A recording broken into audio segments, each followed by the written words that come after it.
উচুপনিক লৈ এতিয়া সকলোৱে ভিডিঅ' বনাবলৈ ল'লে আৰু উচুপনিয়ে যিহেতু অচকাই নামৰ এজনৰ কথা কৈ আছিল আৰু অচকাই এতিয়া নিজেই ভিডিঅ' বনাবলৈ টান পায় বেলেগক কৈ কি কল ৰেকৰ্ডিং ভাইৰেল কৰি আছে গম পাইনে।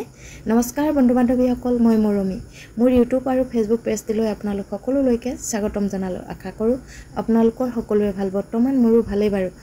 উচুপনিক আচলতে অচকাই কিয় এনে অৱস্থা কৰিলে, অচকাই কিয় স্পষ্টভাৱে মুখ উলিয়াই ভিডিঅ' প্ৰস্তুত কৰিব পৰা নাই। উচুপনিক এতিয়া সকলোৱে বোলে ঘিণ কৰিছে। কিছুমানে আকৌ কয় অচকাই ভাল, কিছুমানে কয় আকৌ উচুপনি ভাল। আচলতে আমি কাক ভাল বুলি ক'ম? উচুপনিয়ে যিমান পাৰে সিমান ভিডিঅ' প্ৰস্তুত কৰি নিজৰ চেনেলৰ যোগেদি সকলোকে জনাই দিছে যে তেওঁ কি কৰিলে, অচকাই কি কৰিলে তেওঁৰ লগত, আৰু সেই অচকাইজনে কিয় স্পষ্টকৈ খোলাখুলিকৈ ভিডিঅ' প্ৰস্তুত কৰি দিব পৰা নাই। আৰু যাকে তাকে কৈ তেওঁ ফোন কল কৰি তেওঁ মানুহক কৈ আছে যে তেওঁ কেইটালৈ বিয়া পতা, কি কথা, এনেধৰণৰ কিছুমান কথা এতিয়া ভাইৰেল কৰিছে। প্ৰকৃততে দুখ সাৰিবলৈ এইবিলাক কথা কৈছে নে তেওঁ নিজেই বাচিবলৈ এইবিলাক কথা কৈছে? তেওঁ প্ৰকৃততে এই কথাবোৰ আগতে জনা নাছিল নেকি? যদি আগতেই জনা আছিল ৩-৪টালৈ যোৱা বুলি, তেওঁ কিয় তাত খোপনি পুতিছিল?